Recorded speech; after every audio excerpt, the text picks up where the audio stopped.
Live from New Delhi, you're watching DD India News Hour, India's voice to the world. I'm Ramesh Ramachandran. Coming up in the next hour.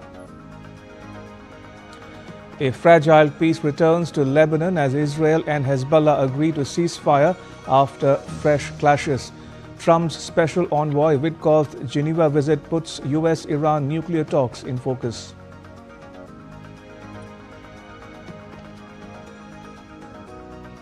India champions inclusive AI future at the United Nations, stresses responsible innovation and benefits for developing countries. Prime Minister Narendra Modi to begin his two-day visit to West Bengal this afternoon to participate in Paschim Banga Divas, to also launch key development projects and lead the International Day of Yoga celebrations in Kolkata on Sunday. And at the FIFA World Cup, hosts USA seal knockout berth with a 2-0 win over Australia.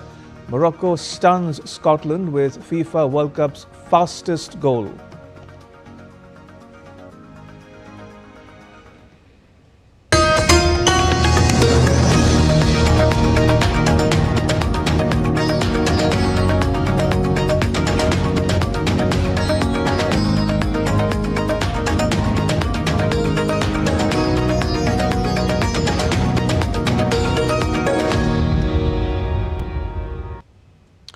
Just hours after a ceasefire took effect in Lebanon between Israel and the Iran-backed Hezbollah, Israeli airstrikes have been reported in southern Lebanon on Saturday.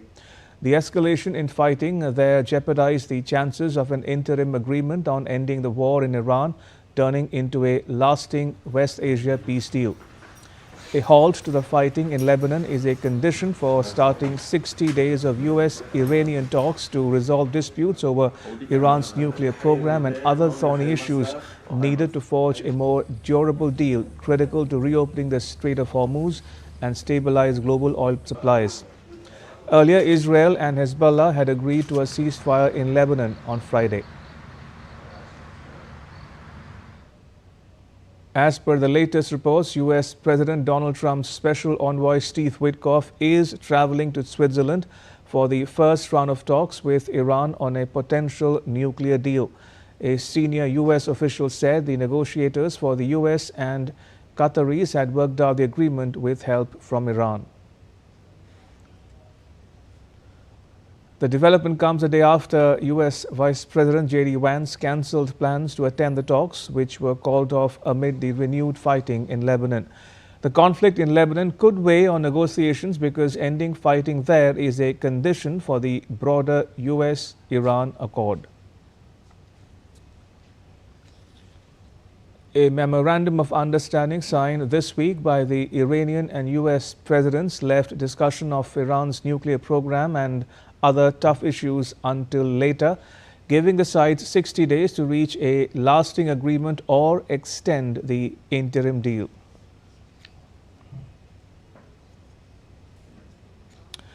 The broad interim deal requires the United States, Iran and their allies to declare an immediate and permanent termination of military operations on all fronts, including Lebanon. Israel, left out of the talks, says it is not party to the deal.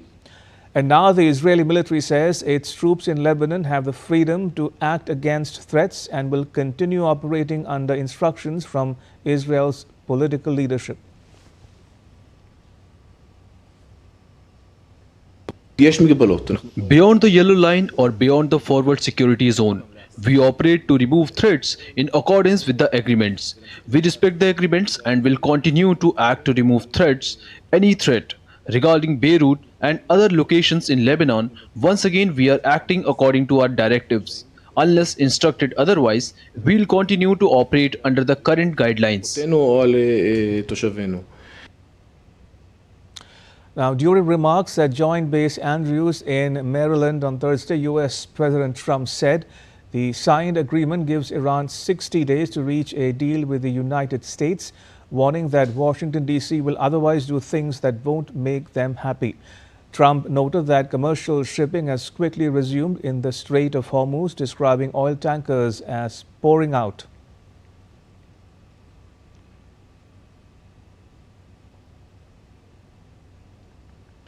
Our country's doing so well. Those ships are flowing out of the Hormuz Strait like nobody's ever seen before, actually. There were a lot of them, about 700 of them, and they're pouring out. The oil is all over the place. You're going to see oil drop so low. I hope the companies are happy about it.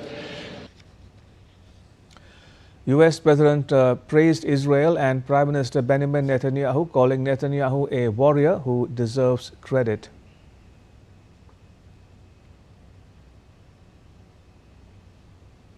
And obviously we fought very well with Israel, and we've had a great relationship with Israel. We're very formidable. And Bibi Netanyahu, he's a warrior prime minister, and he should be acknowledged as that. They should give him credit because he really did. We had a very good relationship, General, with all of them, but we really fought hard with Israel.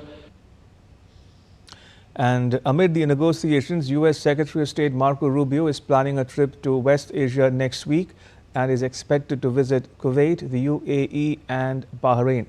As per reports, Rubio is expected to hold a summit with foreign ministers of the Gulf Cooperation Council in Bahrain. Meanwhile, following an EU summit, German Chancellor Friedrich Merz said that the negotiated ceasefire between the U.S. and Iran also needed to hold in southern Lebanon. He said he called upon the Israeli government to refrain from further escalation through settlement construction in the West Bank. He said that trade measures against Israel were discussed during the summit and that the German government rejected such proposals. We are in agreement regarding the assessment. It is now urgently necessary for the ceasefire negotiated between the US and Iran to hold in southern Lebanon as well. We call upon the Israeli government to refrain from further escalation through settlement construction in the West Bank. I have repeatedly made this clear in my conversations with Prime Minister Netanyahu. We also discussed trade measures against Israel. I rejected these proposals on behalf of the German government. And my colleague Jessica Taneja joins us for more on the West Asian developments. Jessica, what's the latest on Israel and Lebanon? How does it impact the Iran peace deal? Well, public exchanges between the two heads of state, the United States and the Prime Minister of Israel, seem to suggest that things are on again, off again, because you see how that relationship has evolved in terms of President Donald Trump even using expletives to describe his frustration with Israel as it continues its military campaign in Lebanon, despite this very fragile peace deal that was struck in France. And perhaps looking at the developments right now coming in from Israel, it doesn't seem to suggest that Israel is going to stop at any point when it brings in the issues of its national security.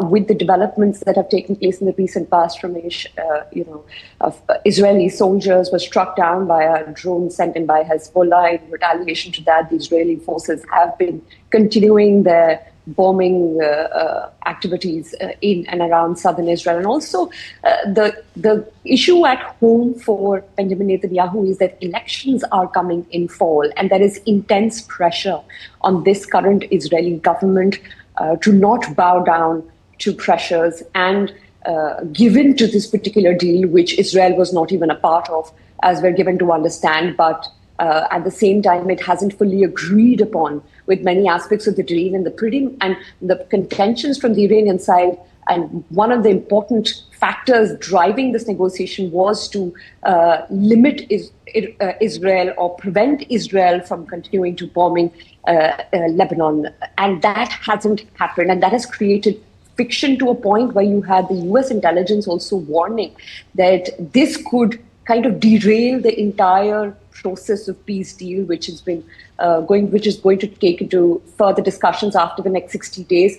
And all of this primarily because Israel says it will not stop fighting. And those reasons go back with the people in Israel also. There was an important poll that suggested 70% of Israelis do not want to back out from Lebanon, the Israeli Defense Forces to back out from Lebanon, continue their military operations there. And let's not forget that in southern Lebanon, a lot of Israelis have been asked to leave and relocate. So that has been one of the major, political moments as well as promises of Benjamin Netanyahu to the Israeli people who were settled there. All of these factors put together is what gives us a sense of where Israel is in terms of when this peace deal is being struck, and how in tune is it with what the Americans wanted to comply with at this point to ensure that this fragile peace deal doesn't get derailed any further. And talking about the text, subtext and context of this deal, Jessica, the jury is still out on whether Trump's MOU is better than Obama's JCPOA. What's the word? Well, the jury is still out, that is for sure. But the Joint Commission Plan of Action that was brought about after 18 months of intense negotiations between the American side and the Iranian side. It started with secret talks. It is more than a 100-page document from which, of course, details a lot. And whereas with this memorandum of understanding that was signed in Versailles is about 2 pages, which is, of course, an initial framework as to what the potential deal would look like, given the fact that the two sides are able to agree upon major contentious issues. And those contentious issues are, of course, sanctions relief on Iran, as well as the uranium enrichment, which is now suspected to have reached to weapons grade, which is above 60%. In the JCPOA, it was limited to 3.3%, which is essentially used by nuclear reactors. And that was a requirement that the Iranians had pushed for. Also, limiting the centrifuges is what the capacity is. The centrifuges capacity is what the JCPOA had been able to ensure, and also, looking at all the frozen assets that would be made available to Iran at that point of time. All of those issues haven't been discussed right now in this memorandum of understanding. But what gives us a clear sense is if there is going to be a $300 billion funding for reconstruction efforts in Iran, well, the JCPOA had been able to give back $1.7 billion in total, which President Donald Trump, as you remember, back in 2018, when he had scrapped the JCPOA and said that the Obama administration had done a horrible deal.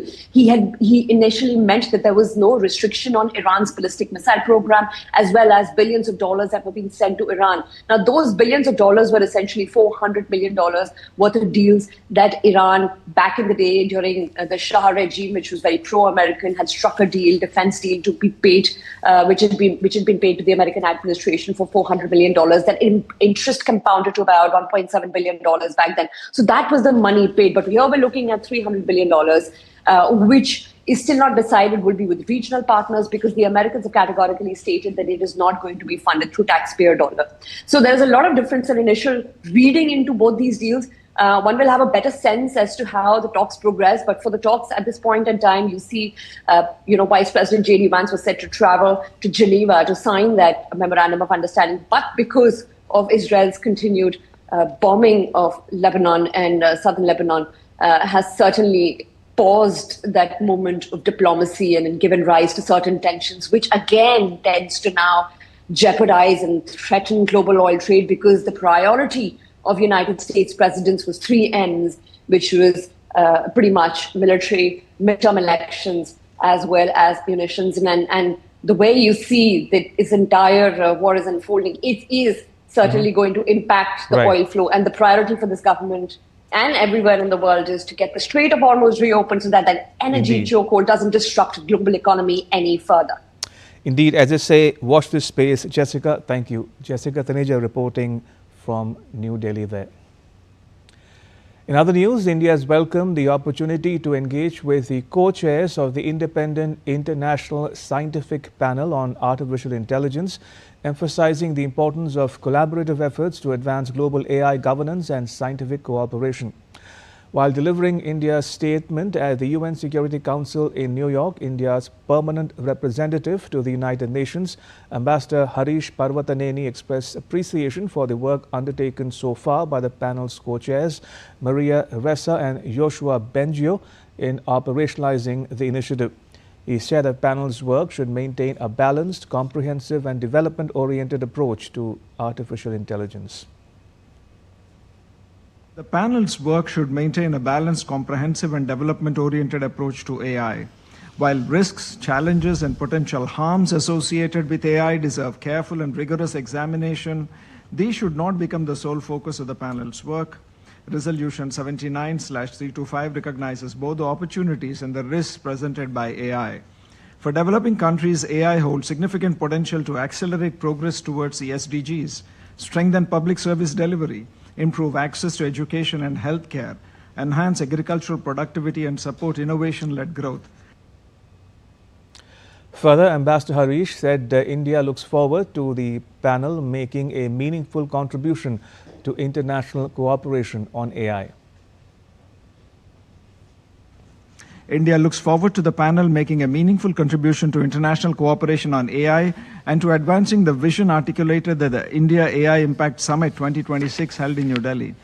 As the first global AI summit hosted in the Global South, the summit underscored the importance of ensuring that the benefits of AI are accessible to all countries and that developing countries are not merely consumers of AI technologies, but in fact active participants in shaping the future of AI governance.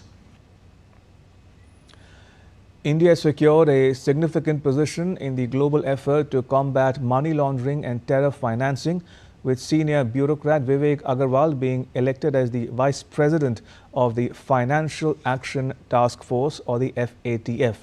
Reacting to his appointment, Vivek Agarwal said the selection reflects India's collective efforts and the strength of its anti-money laundering and counter-terrorist financing framework. He said he was honored to take on the responsibility and looked forward to working with the global FATF network.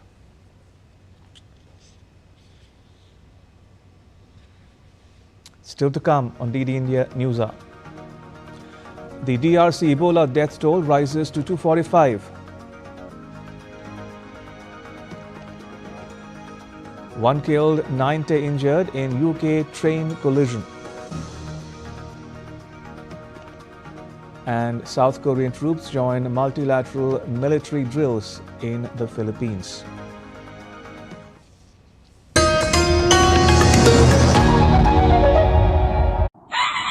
स्वागत आहे to magnetic Maharashtra.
Come share in the richness of Maharashtra as one family, united by the collective vision of building a better tomorrow.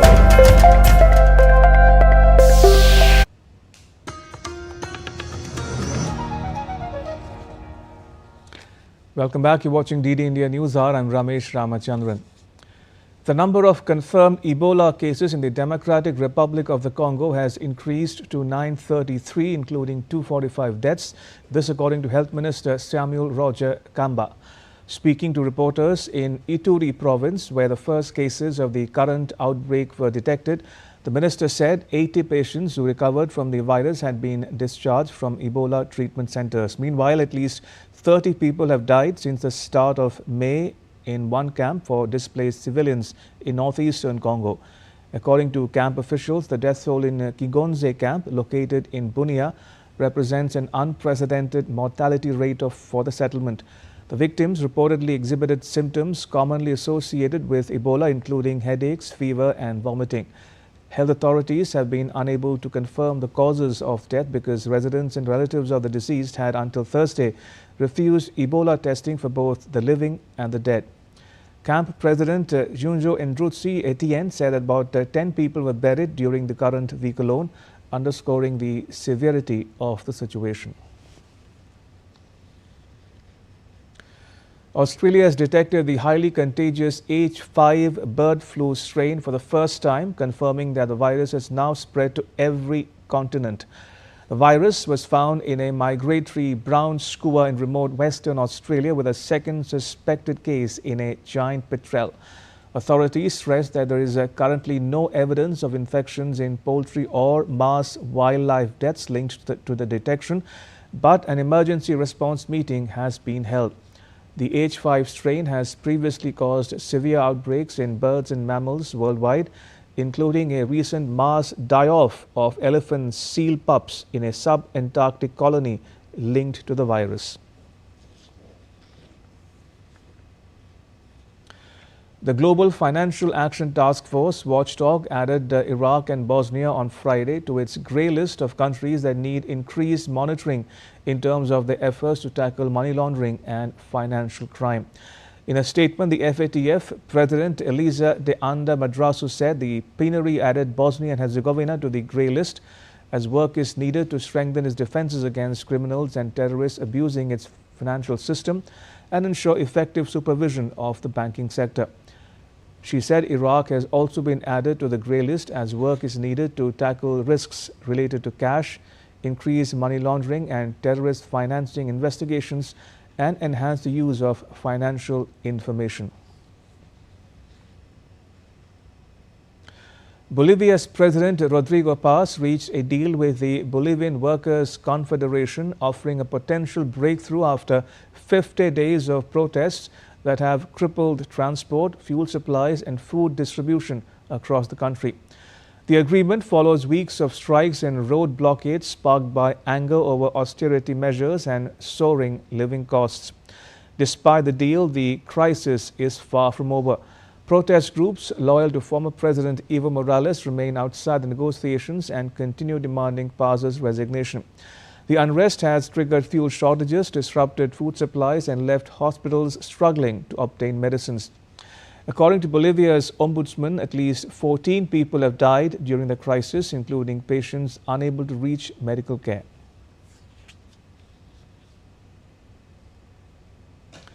One person was killed and nearly 90 others injured after two passenger trains collided near Bedford, about 100 kilometers north of London. The crash occurred on Friday evening local time on a rail line south of Bedford involving two East Midlands Railway services. Emergency crews rushed to the scene. One person died at the site while 11 passengers suffered critical injuries, 22 sustained serious injuries and 56 others were treated for minor injuries. UK Prime Minister Keir Starmer expressed condolences to the victims' family and wished a speedy recovery to those injured. An investigation into the cause of the collision is underway.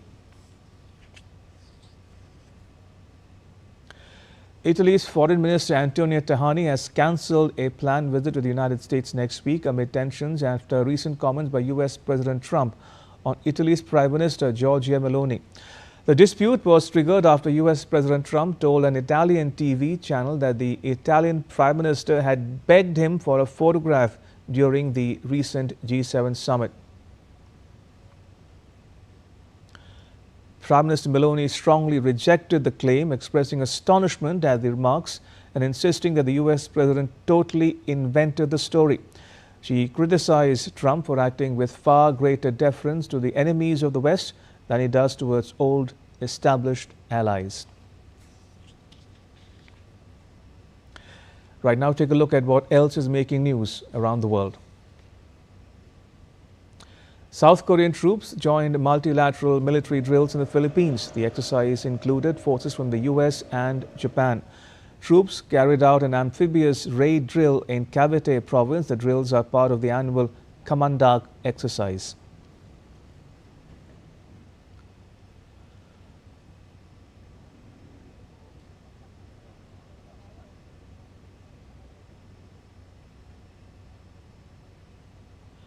Vietnam showcased its cultural heritage at UNESCO headquarters in Paris. The exhibition featured the Ao Dai and the Temple of Literature. The temple marks 950 years as Vietnam's first university. Displays included historical archives, crafts and traditional music. Over 100 Ao Dai designs made of silk were presented. Tại UNESCO ngày hôm nay không chỉ là tôn vinh cái giá trị di sản mà là khẳng định một cái triết lý giáo dục nhân văn đã tồn tại hàng nghìn năm nay và bây giờ lan tỏa ra thế giới.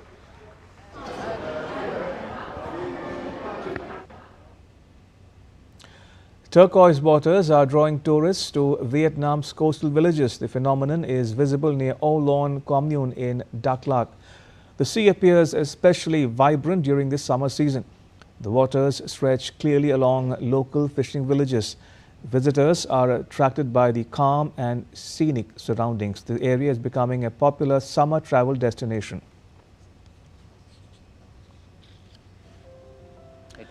A 70-year-old artisan in Hue, Vietnam transforms leaves into artwork. He uses leaf skeletons to create hats, fans and handbags. The process begins with carefully selecting suitable leaves. His home also serves as a space displaying these creations. The art reflects Hue's natural and cultural landscape.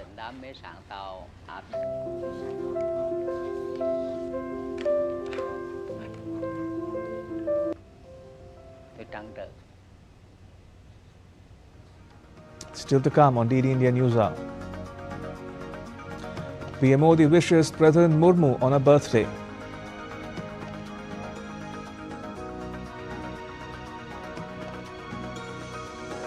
A new Ahmedabad-Colombo flight is launched.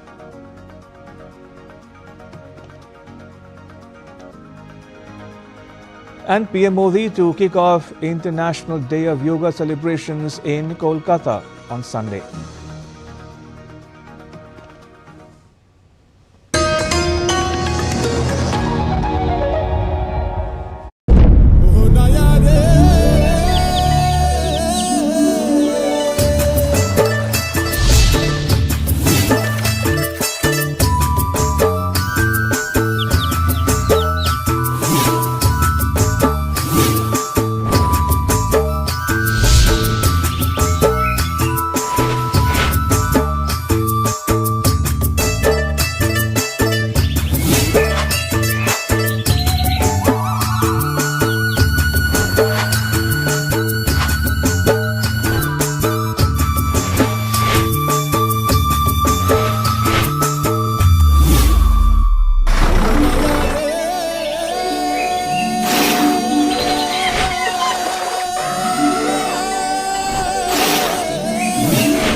The gateway to Northeast India welcomes you to the land of untouched natural beauty and diverse history.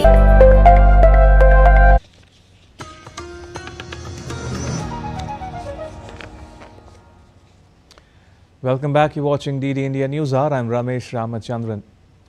President Draupadi Murmu and Prime Minister Narendra Modi visited Paharpur village in Odisha's Mayurbhanj district, where they first offered prayers at Gosani Peeth to village deities Maji Baba and Disam Maji Baba, followed by a visit to the Santali Jahe Sthan with a traditional folk welcome.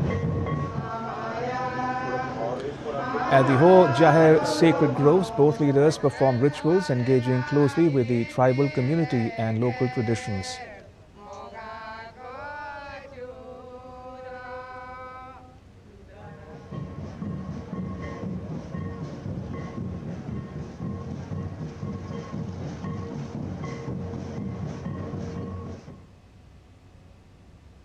The President and the Prime Minister also visited the Skill Development Center, interacting with students and reviewing institutional progress.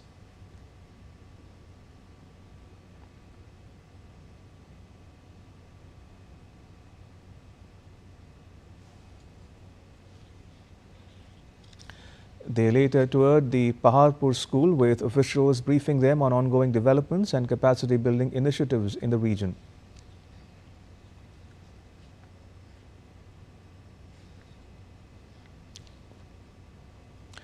PM Modi greeted President Draupadi Murmu on her birthday in a social media post on X. He said, and I quote him here, "Warm birthday greetings to the President of India, Srimati Draupadi Murmu ji. A journey marked by courage, simplicity, humility and unwavering commitment to public service continues to inspire people across the country. Through her many years in public life, she has served the nation in an outstanding manner, especially passionate about the well-being of the underprivileged and the marginalized. Her steadfast dedication to India's development is very motivating. May she be blessed with a long and healthy life in the service of the nation. I look forward to meeting her later today at the program in Odisha." President Draupadi Murmu, in a social media post on X, thanked PM Modi for his warm wishes and kind words. Prime Minister Narendra Modi is set to visit West Bengal on 20th and 21st of June, where he will participate in Paschim Bongo Divas celebrations at Tarakeshwar and unveil a series of development projects aimed at boosting infrastructure across the state. DD India's Tapas Bhattacharya has more.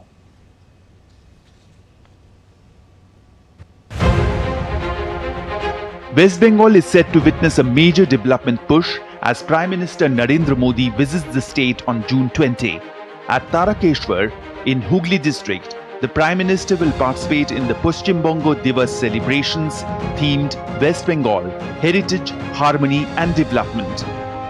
इस धरती पर देवादिदेव महादेव तारकेश्वर बाबा है और इस धरती पर पहला श्यामा प्रसाद मुखर्जी जी उन्होंने सपना देखा था इस बंगाल पश्चिम बंगाल होकर भारत से जुड़ेगा। सबका साथ, सबका विकास, सबका हिसाब भी होगा। बहुत सारा फायदा मिलेगा। जो कॉन्स्टिट्यूंसी है सिंगूर से लेकर तारकेश्वर लेकर होरीपल से लेकर आरामबाग तक रेल से जुड़ा हुआ जो कॉरिडोर है उससे लेकर बाबा तारकनाथ धाम है उससे लेकर जो किशन भाई है उससे लेकर बहुत चीज मिलेगा। During the program, the Prime Minister will launch, inaugurate and lay the foundation stone of multiple projects spanning railways, agriculture, rural development, fisheries and animal husbandry. A major highlight will be the release of the 23rd installment of PM Kisan. More than 18,880 crore rupees will be transferred directly to over 9.44 crore farmers across the country. In West Bengal alone, over 45 lakh farmers will receive benefits worth more than 900 crore rupees.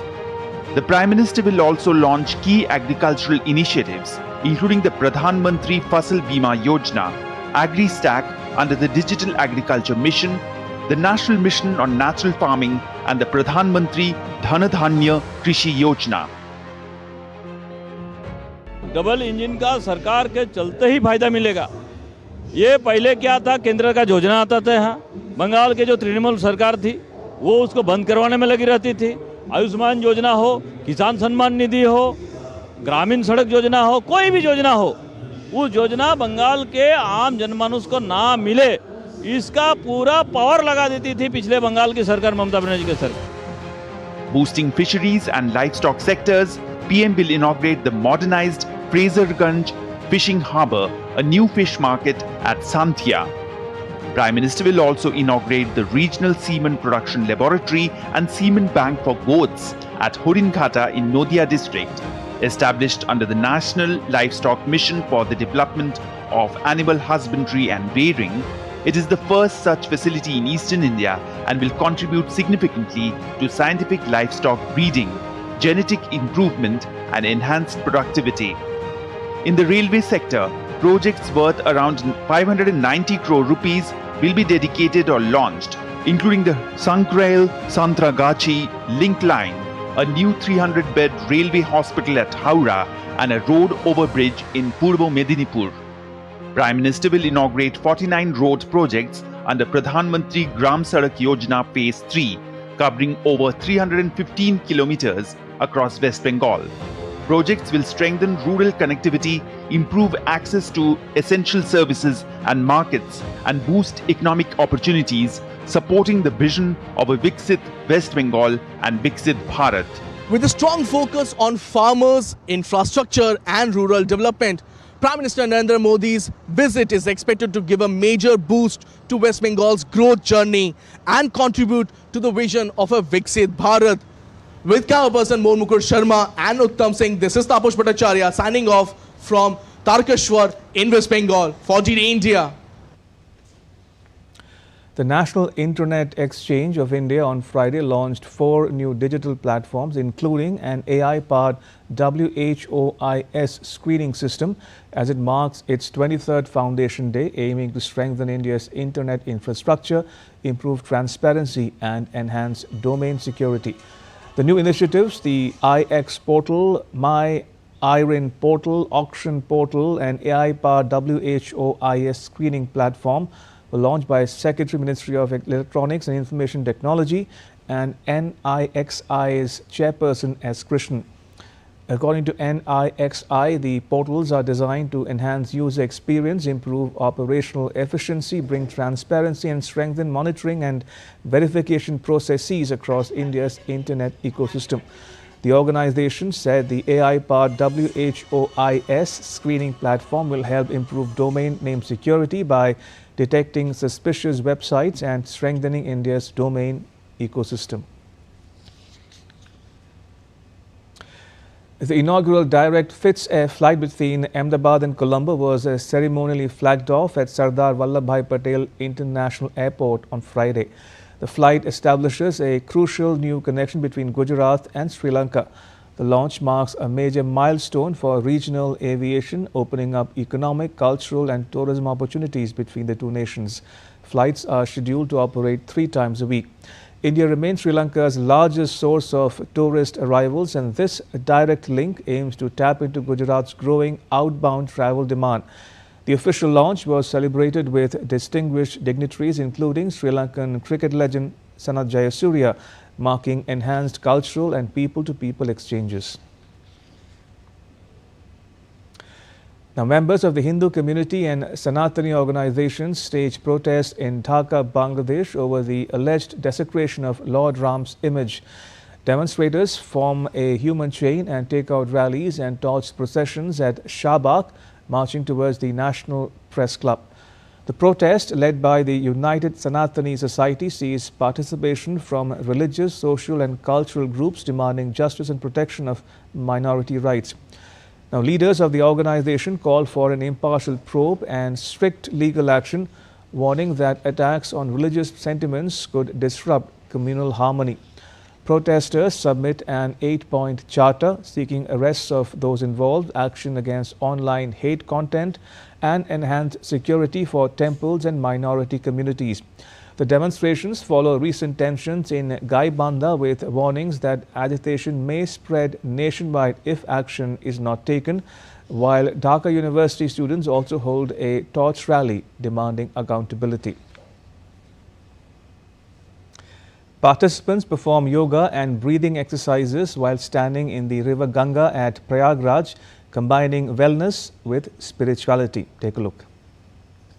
A group of yoga enthusiasts gathered at the Dashashwamedh Ghat on the banks of the Ganga in Prayagraj on Saturday morning.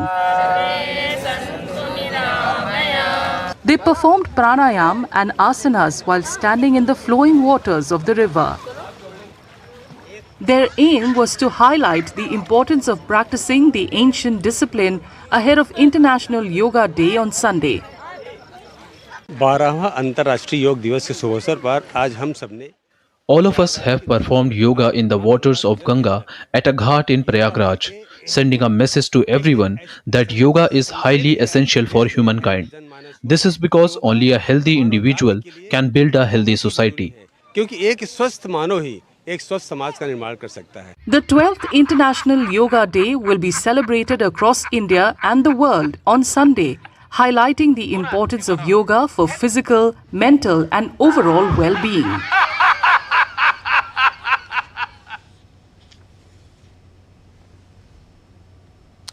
Now, most people think of yoga as a way to stay fit. For Canberra educator and author Katie Durga, it became a source of strength through one of life's toughest challenges. A breast cancer survivor, Katie now uses the lessons she learned through yoga and meditation to support other women facing illness, recovery and change. DD India's Nazia Alvi has more. Most people think of yoga as a way to stay fit. For Canberra educator and author Katie Durga, it became a source of strength through one of life's toughest challenges.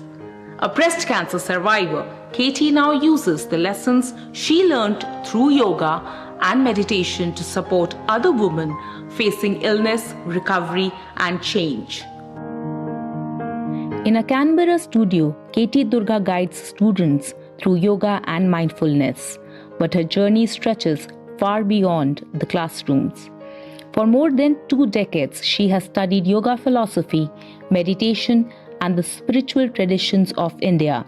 The teachings resonated so deeply that Katie Walsh eventually became Katie Durga, taking inspiration from the Hindu goddess Durga.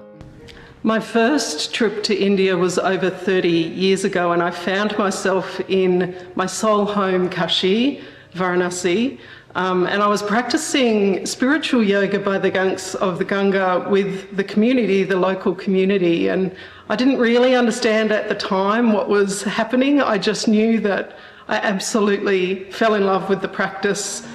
That journey eventually led her into a different kind of challenge. When Katie was diagnosed with breast cancer, the philosophy she had spent years studying became something she relied on every day. Yoga and meditation helped her navigate treatment, uncertainty, and recovery. I was diagnosed with breast cancer in 2020 during the COVID period, and I was lucky that I had been immersed in yoga history and philosophy before this happened. So very quickly I was able to really call on that yogic wisdom that I'd been immersed in to help support me on what was the most difficult period of my life. The experience inspired her book, Soul Radiance, Walking the Path of Breast Cancer with Yoga and Meditation. Today, she works with women facing breast cancer and other major life challenges, helping them apply ancient teaching in practical ways. I'm a breast cancer survivor, and one of the first people I contacted when I received my diagnosis was Katie Durga. I knew she'd been on the journey through breast cancer herself, and I received lots of wonderful resources and spiritual guidance from Katie. Beside her teaching, Katie is documenting the stories of women whose contributions to yoga have often gone unrecognized. I am also blessed to be currently researching women in yoga history, so I'm travelling to India to gather stories of female saints, philosophers, sages, and also householder women, and really understanding the imprint that women have had on the evolution of yoga over the years. Such an important story, I think, that we need to tell. Having experienced the spiritual and physical power of yoga firsthand, Katie has a message for India. So if there's one message that I really wanted to share, it is to say thank you to India. Thank you for keeping the magical yogic traditions of wisdom and ritual and practice alive over thousands of years. The fact that I'm here on the other side of the world and my life has been so transformed by these traditions. Thank you so much. Dhanyavad. The Ambassador of India to the United States, Vinay Quatra, presented the certificate and memento of the Prime Minister's Yoga Award to Dr. Karen Mustian on Thursday at the Consulate General of India in New York.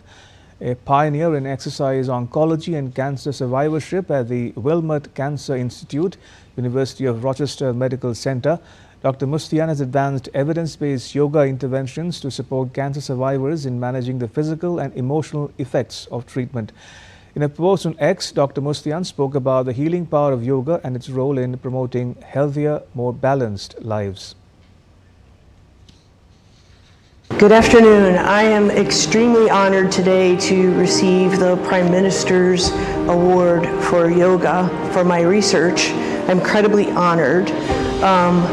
One of the things that is quite special when you think about yoga is how healing it can actually be and how much it can help people live a healthy life. And I'm really privileged and honored to be able to use yoga to help cancer patients and survivors in the United States and across the world live happy, healthy lives. All right, and now to all the updates from the 2026 FIFA World Cup.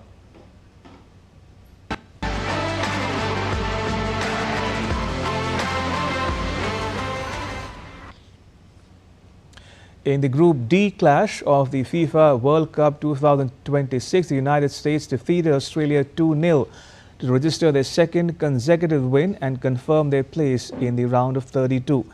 In the 32nd match of the tournament, the American team displayed an attacking approach from the start and took control of the game by scoring twice in the first half. The opening goal came in the 11th minute when Australia's Cameron Burgess scored an own goal. The US then doubled their lead in the 43rd minute through Alex Freeman, making it 2-0. No further goals were scored in the remainder of the match as the United States secured a convincing win and advanced to the next stage of the tournament. Meanwhile, Brazil bounced back in style at the 2026 FIFA World Cup with a comfortable 3-0 win over Haiti in Philadelphia. The victory took Carlo Ancelotti's side to the top of Group C and confirmed Haiti as the first team to be eliminated from the tournament. Manchester United forward Matheus Cunha was the star of the match. He opened the scoring in the 23rd minute when a Haiti defender's clearance struck him and rolled into the net. Cunha then doubled Brazil's lead with a superb finish after being set up by Vinicius Jr.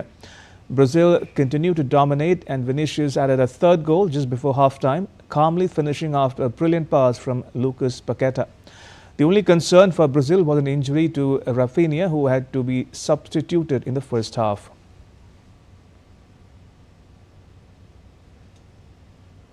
In a Group C match, Morocco beat Scotland 1-0 to take a significant step towards the knockout stage. The match's only goal came just 71 seconds after kick-off when Ismail Saibari found the net to give Morocco an early lead. Scotland attempted a comeback but failed to find an equalizer. With this win, Morocco moved to 4 points from 2 matches, greatly strengthening its chances of reaching the round of 32. The Netherlands faced Sweden in a crucial Group F clash in Houston on Saturday, with both teams aiming to strengthen their chances of reaching the knockout stage. The Dutch are still searching for their first win of the tournament after a 2-2 draw against Japan in their opening match. Ronald Koeman's side conceded a late goal and now trail in the race for top spot. Despite not being at the best, the Netherlands remain one of the favourites to win the group. Sweden, meanwhile, made a strong start with an impressive 5-1 win over Tunisia. Alexander Isak, Victor Gyökeres and Yassin Ayari were all on target as Graham Potter's team moved to the top of the standings. And DD India's Narayan Singh joins us live on the FIFA World Cup. Narayan, now Brazil have won 4 points from 2 matches and looks set to reach the last 32. But the big question remains, when will we see the real Brazil at this World Cup? Ramesh, if we talk about, we know that, as you mentioned, the real Brazilian side, the Samba flair they brings to the World Cup especially.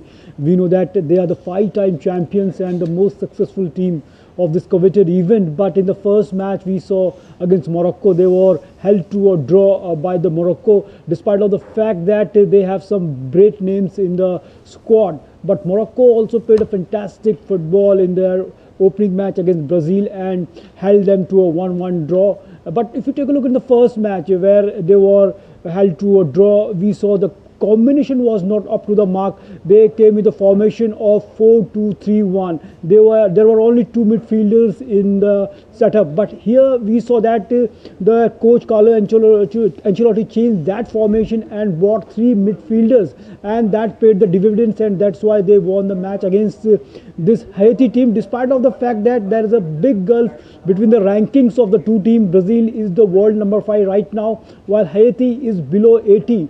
But despite of that, we saw Haiti playing a fantastic football, giving a stiff challenge to Brazilians at the various moments of the match. But Brazil, I think they showed the glimpses of their glorious past, because it's been very long they haven't won a World Cup. So this time around they will try to bring something more than the things they have been doing. Especially the real Brazilian test will be seen if they qualifies for the knockout stages in the round of 32 against the heavyweights of the game. But we saw the way the goal scorer of the match, Quena, played exceptional football, and Vinicius Junior too. Vinicius Junior also looked a different player here, because we know that he's a great player, plays for Real Madrid, but here he showed a different version of the Vinicius Junior. And right now we know that Neymar is injured. Hopefully he will also come in the next match. Also, Narayan, based on the performances so far, which teams look like the favourites? Ramesh, if you take a look in so far the tournament, we saw Argentina, what a fantastic football. We saw Messi scoring 3 goals for them and defeating a tricky opponent. They have shown that they are here to defend the World Cup again. And talking about the French team, where Kylian Mbappe scored 2 fantastic goals and won their initial matches, France is also looking a favourite at Portugal. They were held to a 1-1 draw by the DR Congo, who are playing after a long gap after 1974. They just settled them for a draw. And also Spain is one of the favourites, but in their first match against a team, one of the smallest nation in terms of population, in terms of area, they were held to a goalless draw by Cape Verde. So the question is a big question over the Spanish team. But all in all, I think Spain, Brazil and French team and Argentina and Morocco too. Morocco is one of the emerging nation on the Football World Cup. Last time around they played semi-finals, and this time around they just hold Brazil for settled for a draw in the first match. So hoping that Morocco is also looking one of the favourites.